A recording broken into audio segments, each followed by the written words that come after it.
Sundarban village ফুটে আবারও অনেক অনেক স্বাগত আপনাদের। আর এই যে ঝুড়ি নিয়েছি একটা, আজকের এই ডুমুর গাছের গোড়াতে দাঁড়িয়ে আছি। ডুমুর আর পেঁপে দিয়েই করবো রান্নাটা, তাই কয়েকটা ডুমুর তুলে নেব আমি।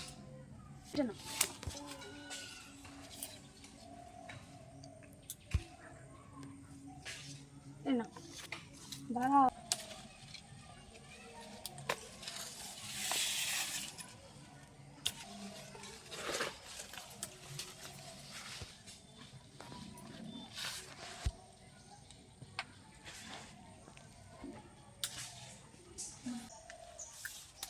রেকোটা হলেই হয়ে যাবে।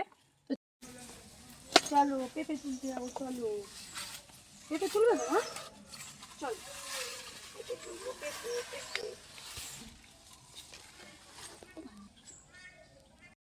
বন্ধুরা। পেঁপে গাছের গোড়াতে চলে এসেছি, আর আমি এখান থেকে একটা পেঁপে তুলে নেব। পেঁপে গাছটা কিন্তু ছেলে পেঁপে গাছ, তার জন্য পেঁপেগুলো এমন লম্বা লম্বা। তা আমি এখানটায় একটাই নিয়ে নেবো, আমার বেশি লাগবে না। এই যে ডুমুরগুলো তুলেছি, এই ডুমুরগুলো আমি একটু ভালোভাবে ধুয়ে নেব। এই গায়েতে আটা লেগে আছে প্রচণ্ড।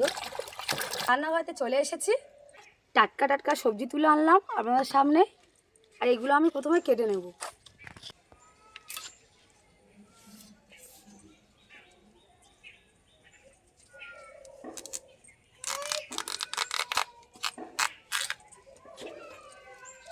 দানা আছে,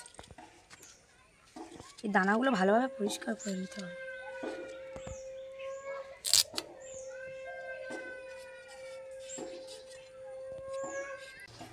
দিও না, জলে দিও না।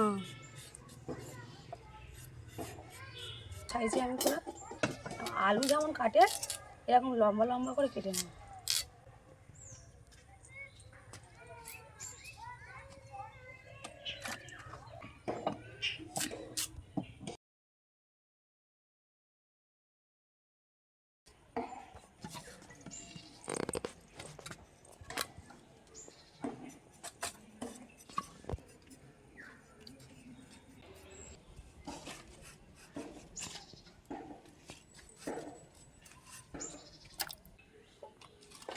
টাটকা টাটকা ডুমুর তুলে নিয়ে এসেছি। এই ডুমুরগুলো এভাবে কেটে নেব। ডুমুরগুলোতে প্রচণ্ড আটা, আর এই গাগুলো এভাবে খোলা ছাড়িয়ে নিতে হবে।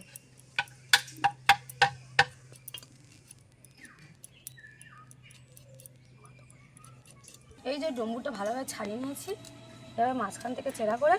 আর এই যে ভিতরে দানা দানা হয়ে আছে, এগুলো একটু হাত দিয়ে হোক বা চামচ দিয়ে হোক এভাবে ভালো করে পরিষ্কার করে নিতে হবে।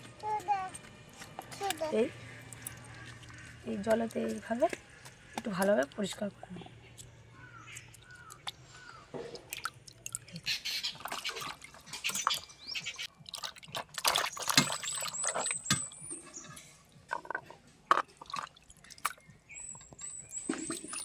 এই যে টাটকা টাটকা মাছ, এখনো জ্যান্ত রয়েছে মাছগুলো। আর সকাল সকাল আমার শ্বশুর বাবা এই মাছগুলো ধরে দিয়ে গেছে। মাছগুলো দিয়ে আজকে রান্নাটা করব আমি। এগুলো আমি কেটে নেব। টাটকা মাছ আর পেঁপে ডুমুর এইসব দিয়ে রান্নাটা আমি করব।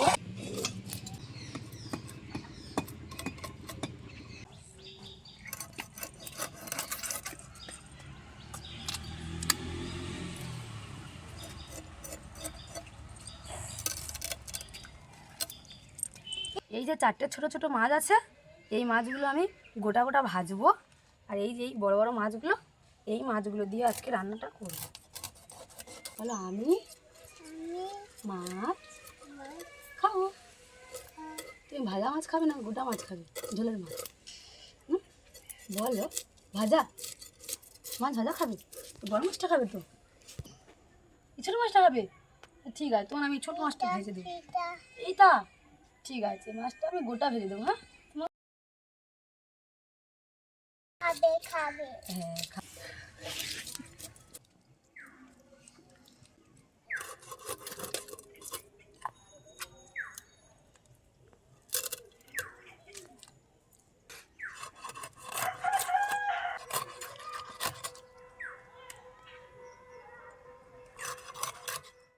বন্ধুরা, পুকুর থেকে মাছগুলো আমি ভালোভাবে ধুয়ে নিয়ে চলে এসেছি। এই মাছগুলোতে আমি এবারে নুন হলুদ মাখিয়ে নেব। লবণ, পরিমাণ মতো হলুদ, মাছগুলো ভালোভাবে মাখিয়ে নিতে হবে।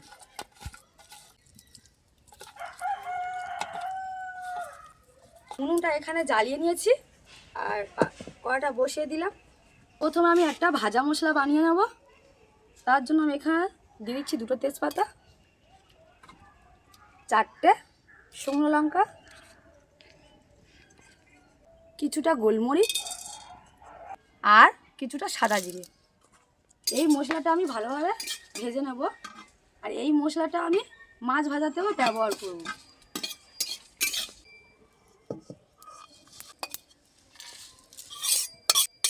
মশলা থেকে কত সুন্দর একটা সেন্ট বার হয়েছে। পোড়াটা এখানে গরম হয়ে গেছে, এর মধ্যে দিয়ে দেবো পরিমাণ মতো তেল।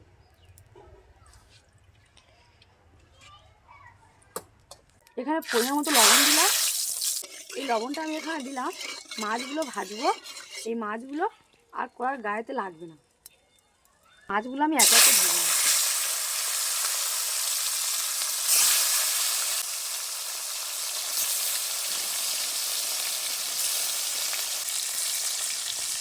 মাছটা এখানে ততক্ষণ ভাজা হোক আর আমি ওদিকে মশলাটা করে নিই। সেটা আমার ঠান্ডাও হয়ে গেছে, মশলাটা আমি সুন্দরভাবে বেটে নিই। কেমন মরমর করে ভেঙে যাচ্ছে।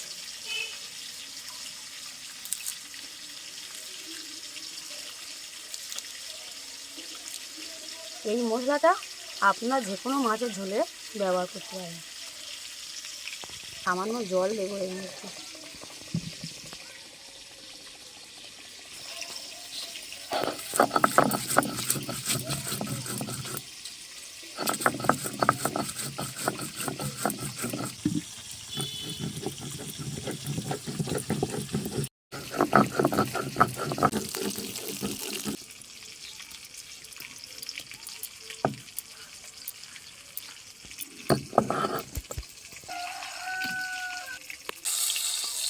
আলুগুলো তুলে নিই।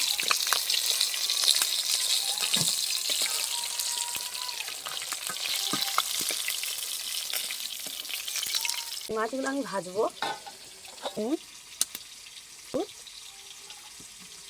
আর যে মশলাটা আমি বাটলাম এই মশলাটা দিয়ে ভালোভাবে মাখিয়ে নেব।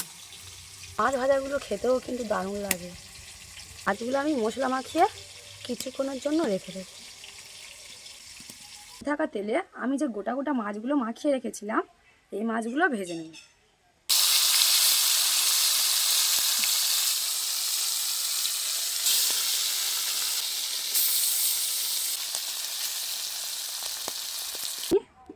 পেঁপেগুলো আর আলু একসঙ্গে ভেজে নেব। কেটে রাখা ডুমুরগুলোও আমি ভেজে নেব।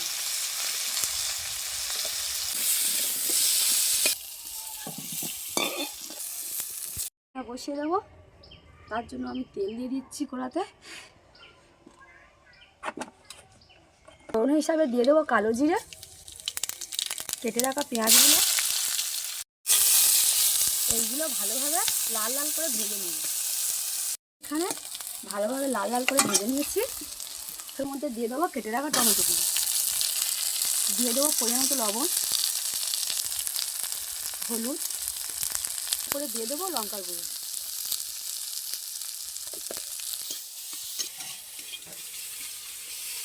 আমি এখানে অল্প করে জল দিয়ে দিচ্ছি যাতে টমেটোগুলো গলে যায়।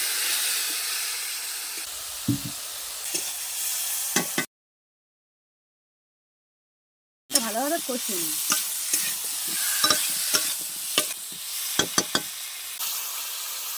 একটু বেশি করেই দেবো, ঝোল ঝোল হবে তরকারিটা।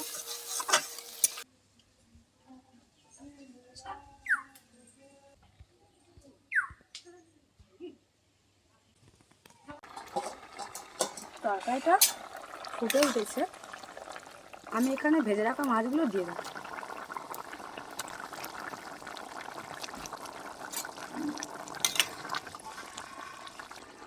এর মধ্যে দিয়ে দেবো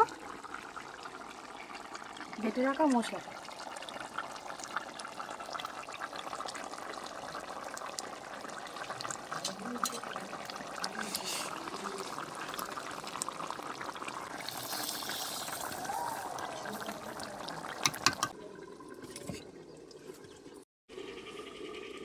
বন্ধুরা, তরকারিটা আমার হয়ে গেছে।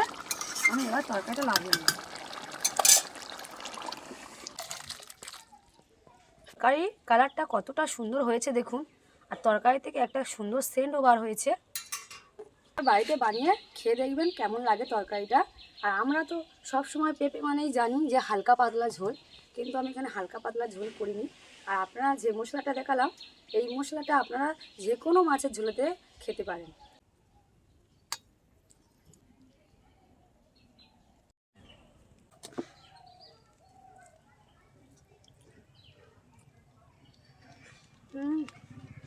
দারুণ লেগেছে মাছ ভাজাটা।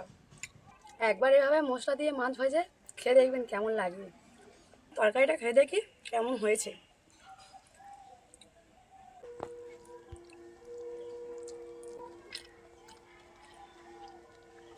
দারুণ লেগেছে। তরকারিতে যে বাটা মশলাটা আমি ব্যবহার করেছিলাম, তার জন্য তরকারির স্বাদটা অনেকটাই বাড়িয়ে তুলেছে, আর খেতেও অসাধারণ লেগেছে। অনেক পরিশ্রম করে আপনাদের জন্য আমি ভিডিওগুলো বানিয়েছি। লাইক, কমেন্ট, শেয়ার ও সাবস্ক্রাইব করতে ভুলবেন না কিন্তু। আবারও ফিরে আসছি অন্য কোনো নতুন রান্না নিয়ে। আপনারা ভালো থাকুন, সুস্থ থাকুন।